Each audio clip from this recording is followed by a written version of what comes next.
जो तो कुछ जोहार। मैं मानिक सर फिर से आ गया हूँ नया वीडियो लेके। स्वागत है मेरे YouTube चैनल मैथ्स मंत्रा बाय मानिक सर में। आज का टॉपिक है, आप लोग हमेशा सुनते रहे हैं 1 सेंटीमीटर, कभी सुने हैं ये भी 1 सेंटीमीटर स्क्वायर, कभी ये भी सुने हैं 1 सेंटीमीटर क्यूब। आज हम इन तीनों का डिफरेंस के बारे में समझेंगे। That is, what is the difference between 1 centimeter, 1 centimeter square and 1 centimeter cube?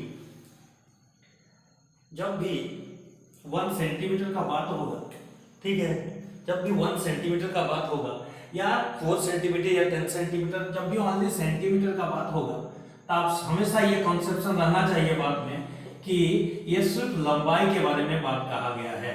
लंबाई के बारे में जब भी कहा जाएगा तो सेंटीमीटर में होगा या मीटर में होगा, क्योंकि लंबाई का ऐसा यूनिट होता है मीटर या सेंटीमीटर।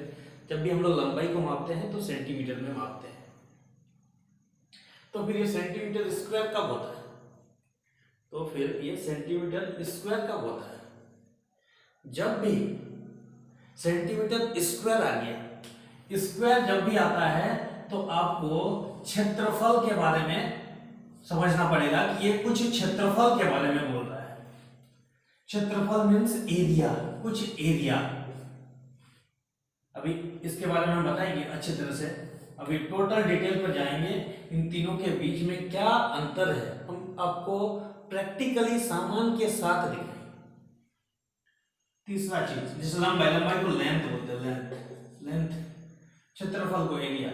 जब भी 1 सेंटीमीटर क्यूब आ गया, मतलब सेंटीमीटर क्यूब जब भी यूनिट में आएगा तो हमेशा आयतन का बात होगा। आयतन, इंग्लिश से इसको बोला जाता है वॉल्यूम।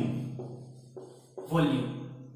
अभी आपके मन में आएगा कि ये चीज है क्या भाई, ये लंबाई क्या चीज है? लंबाई तो हम लोग बहुत सारा चीज का लंबाई नापते हैं तो लंबाई निकलता है। जैसे कभी रस्सी की लंबाई नाप रहे हैं, धागा की लंबाई नाप रहे हैं तो लंबाई निकल रहा है, ठीक है। तो एग्जाम्पल हम दे रहे हैं, बताइए हम लंबाई कहाँ मिलता है? लंबाई जैसे रस्सी का लंबाई नापेंगे तो सेंटीमीटर में मिलेगा या मीटर में मिलेगा। धागा की लंबाई मापेंगे तो उसका यूनिट में, मतलब लंबाई सेंटीमीटर में मिलेगा या मीटर में मिलेगा। ऐसे टाइप से किसी आदमी की ऊंचाई नापेंगे, किसी आदमी का या किसी बच्चे की ऊंचाई नापेंगे तो भी हम लोगों को सेंटीमीटर में या मीटर में नापा जाता है। जैसे मेरा ऊंचाई 170 सेंटीमीटर है, आपका 120 सेंटीमीटर हो सकता है कि नहीं? तो ऊंचाई जब भी नापेंगे तो सेंटीमीटर में नापा जाता है, ठीक है। आपको पाइप का लंबाई नापना है, 10 फीट का निकलता है फीट में, अगर सेंटीमीटर में भी नापेंगे तो सेंटीमीटर में भी नापा जाएगा, मीटर में भी नापा जाएगा। तो जब भी लंबाई नापना है तब आपको या तो सेंटीमीटर में होगा या वो मीटर में होगा लंबाई। अभी क्षेत्रफल का बात कर रहे थे, तो क्षेत्रफल का एग्जांपल होगा, जैसे क्षेत्रफल हो गया, आप किस जगह का आप क्षेत्रफल निकालते हैं। क्षेत्रफल मतलब जैसे आप खेती कर रहे हैं तो जिस खेत के जिस एरिया में आप धान बोते हैं, धान लगाया जाता है, हल जोतते हैं, वो वाला एरिया हो गया क्षेत्रफल, उसको बोलते हैं क्षेत्रफल। जैसे खेत हो गया, जैसे मैदान है, मैदान जहां पर हम लोग फुटबॉल खेलते हैं। अब फुटबॉल खेलते हैं, अच्छे अच्छे प्लेयर होंगे आप लोग में से बहुत कोई, तो फुटबॉल का प्लेयर या फुटबॉल का जो मैदान है, जिस जगह पर हम लोग खेलते हैं, दौड़ते हैं, वो उस मैदान का क्षेत्रफल कहलाता है। क्षेत्रफल। जैसे घर का आंगन है, आंगन वाला एरिया, वो भी घर का क्षेत्रफल कहलाता है। आप घर के छत के ऊपर में चढ़ गए तो ये जो छत वाला एरिया है वो उसका क्षेत्रफल कहलाता है। समझ में आ गया आपको कॉन्सेप्शन? ये रस्सी, लंबाई और क्षेत्रफल में समझ में आ गया। अब आते हैं आयतन पर। ये आयतन क्या चीज है? आयतन मतलब हो गया किसी भी मटेरियल के अंदर में जो मटेरियल है, मतलब बक्सा के अंदर में कितना सामान रखा हुआ है, या इस रूम के अंदर में कितना हवा है, इस रूम के अंदर में कितना हवा है ये निकालना है, या बाल्टी के अंदर में कितना पानी भरा हुआ है ये निकालना है। तो हम लोग आयतन निकालते हैं, उसका आयतन निकालते हैं। आयतन जैसे बाल्टी के अंदर में कितना पानी है ये निकालना है तो आपको आयतन निकालना पड़ेगा, ठीक है। जैसे एक ईंट के अंदर में ईंट के अंदर में कितना बालू मिट्टी सब चीज मिला के ईंट बनाया जाता है, तो ईंट के अंदर में कितना बालू मिट्टी है ये आपको निकालना है, तो आपको आयतन निकालना पड़ेगा। जैसे एक सीमेंट के बैग में कितना सीमेंट है ये निकालना है आपको, तो आपको इसका आयतन निकालना पड़ेगा। समझ में आ गया? चलिए आगे आते हैं। जब भी लंबाई नापा जाता है, जब भी लंबाई नापा जाता है वो हमेशा डायमेंशनली, देखो डायमेंशन मतलब ये कितना भुजा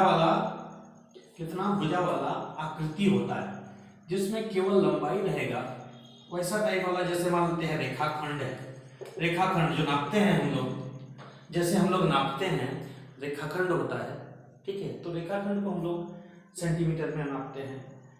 जैसे किसी वर्ग का या चतुर्भुज का भुजा नापते हैं तो सेंटीमीटर में मिलता है, या लंबाई नापते हैं सबका।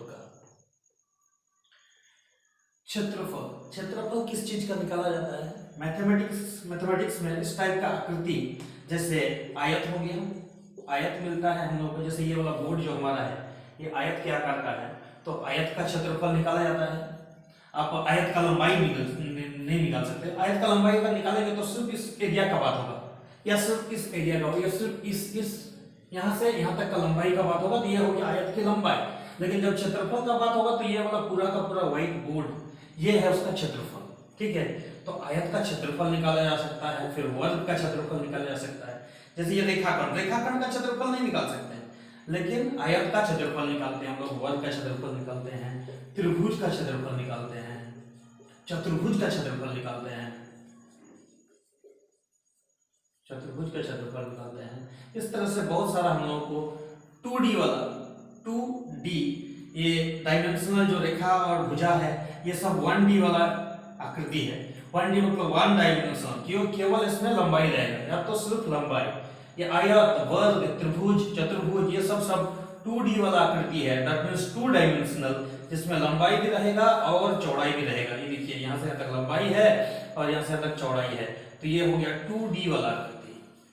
अब आते हैं आयतन पर। ये आयतन किस टाइप वाला आकृति में मिलता है? ये आता है हम लोगों को 3D वाला आकृति। 3D वाला आकृति क्या होता है? जैसे हम लोग बता रहे हैं आपको एग्जांपल, मैथमेटिक्स में मिलेगा हम लोग को घन। क्या मिलेगा? घन। क्या मिलेगा? घन। इसके बाद मिलेगा घनाभ। घन को इंग्लिश से बोला जाता है क्यूब मिलेगा। घनाभ को बोला जाता है क्यूबॉइड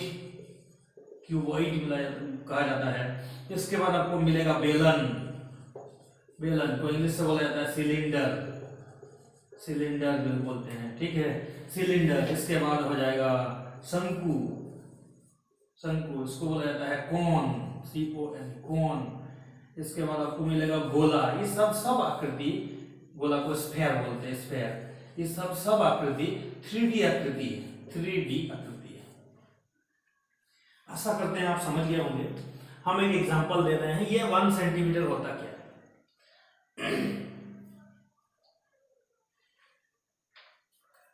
हमारे हाथ में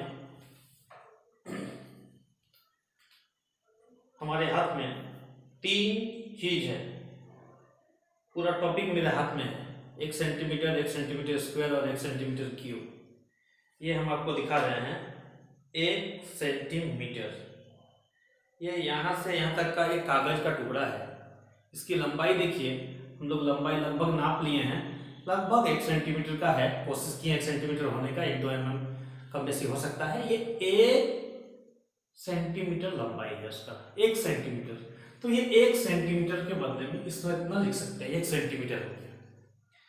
अगला 1 सेंटीमीटर स्क्वायर। 1 सेंटीमीटर स्क्वायर मतलब 1 सेंटीमीटर लंबा और 1 सेंटीमीटर चौड़ा एरिया होगा। एरिया बोले तो 1 सेंटीमीटर स्क्वायर मतलब क्षेत्रफल होगा।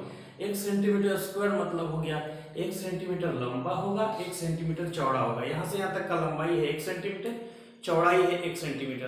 तो ये जो चारों ओर का जो पूरा बड़ा एरिया बना है यहाँ से यहाँ तक, ये पूरा एरिया जिसको हम यहाँ से तक काला कर दिए है ना, ये कितना बड़ा एरिया हम काला किए बताइए तो? 1 सेंटीमीटर स्क्वायर। ये 1 सेंटीमीटर स्क्वायर क्षेत्रफल को हम काला कर दिए और ये आपके सामने में हाजिर है। ये 1 सेंटीमीटर स्क्वायर। अब सवाल उठता है 1 सेंटीमीटर क्यूब है। 1 सेंटीमीटर क्यूब का मतलब होता है एक्चुअली 1 सेंटीमीटर स्क्वायर का मतलब समझिए। 1 सेंटीमीटर स्क्वायर का मतलब होता है 1 सेंटीमीटर लंबा होगा और 1 सेंटीमीटर चौड़ा होगा, तब वो आएगा 1 सेंटीमीटर स्क्वायर। जो ये है देखिए, इसका क्षेत्रफल निकालेंगे, 1 सेंटीमीटर लंबा 1 सेंटीमीटर चौड़ा, तो 1 सेंटीमीटर स्क्वायर हो गया, ठीक है। लेकिन आप यहां देखिए 1 सेंटीमीटर क्यूब कब होगा, जब 1 सेंटीमीटर लंबा होगा गुना 1 सेंटीमीटर चौड़ा होगा और गुना 1 सेंटीमीटर ऊंचा होगा। लंबाई गुना चौड़ाई गुना ऊंचाई, तीनों चीज होना चाहिए, क्योंकि अगर आयतन निकल रहा है, आयतन अगर निकल रहा है तो निश्चित रूप से वो 3D वाला शेप होगा। 3D मतलब तीनों चीज होगा, उसका लंबाई भी होगा, चौड़ाई भी होगा, ऊंचाई भी होगा। वैसा टाइप वाला चीज मेरे पास में है, देखिए आप लोग अक्सर खेलते रहते हैं इसमें, है कि नहीं। ये क्या है, लूडो का गोटी है, लूडो की गोटी है कि नहीं। इसका लगभग लंबाई यहाँ से यहाँ तक का लंबाई 1 सेंटीमीटर है। 1 सेंटीमीटर लंबाई है, 1 सेंटीमीटर चौड़ाई है, 1 सेंटीमीटर इसकी ऊंचाई है। लंबाई गुना चौड़ाई गुना ऊंचाई की है, तो ये जो इसका जो आयतन होगा, ये जो आयतन होगा इसका, ये 1 सेंटीमीटर क्यूब होगा। समझ में आ गया आपको। निश्चित रूप से हमको लग रहा है कि आपको कॉन्सेप्ट क्लियर हो गया होगा कि 1 सेंटीमीटर लंबा क्या होता है। 1 सेंटीमीटर लंबा धागा की लंबाई ये हो गया 1 सेंटीमीटर। 1 सेंटीमीटर स्क्वायर ये क्षेत्रफल का मान 1 सेंटीमीटर स्क्वायर हो गया। 1 सेंटीमीटर क्यूब मतलब वॉल्यूम का मान होगा, ये वॉल्यूम होगा। लंबाई चौड़ाई ऊंचाई रहेगा तभी 1 सेंटीमीटर क्यूब के बारे में बोलेंगे। जब भी क्यूब बोलेंगे मतलब उसमें लंबाई भी है, चौड़ाई भी है और ऊंचाई भी है। आशा करते हैं आप इस बेसिक चीज को समझ गए होंगे। अगर नहीं समझे हैं तो आप हमको कमेंट में बताइएगा। कुछ भी मेरे से कुछ भी अगर समझाने में अगर दिक्कत हुई हो, आपको समझने में दिक्कत हुई हो, तो आप कमेंट में कीजिए, कमेंट में हमको बताइए। हम अपना वीडियो का स्तर सुधारने का कोशिश करेंगे। मिलते हैं नेक्स्ट वीडियो में। अगर हमारे चैनल में आप नए आए हैं तो मेरे चैनल को लाइक कीजिए, सब्सक्राइब कीजिए और शेयर कीजिए, ताकि उन बच्चों को भी मिले ये वीडियो जिनको ये ज़रूरत है। ठीक है, थैंक यू।